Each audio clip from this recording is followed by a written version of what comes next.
je tam to o tej bezpečnosti na internete. Na internete deti v dnešnej dobe zverejňujú viac a viac osobných informácií. Napríklad jedno mladé dievča sa z pár fotiek stalo nezvestným po stretnutí s mužom, ktorého poznala len cez internet. Nikola, poď sem.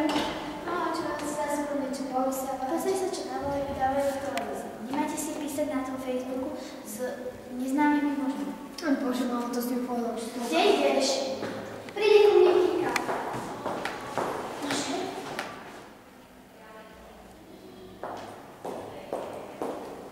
Čau, Kika. Ahoj, čo robíš? A píšem si s takým chalanom. Je pekný, že? Zajtra mi napísal, že sa stretneme. Pôjdeš so mnou? Nebude to nebezpečné? Nie. Zajtra o 11:00 na ihrisku, hej? No, dobre. Aha, na fotkách vyzerá milá, že? Dobre, Ahoj. Čau. Čau. Kam ideš? Idem si stretnúť s takým chalanom. A poznáš ho? Hej, iba cez Facebook. A je to nebezpečné? Nie. Tak sa poslane toho. Dobre. Čau, čau. Bože, kde je to Sara?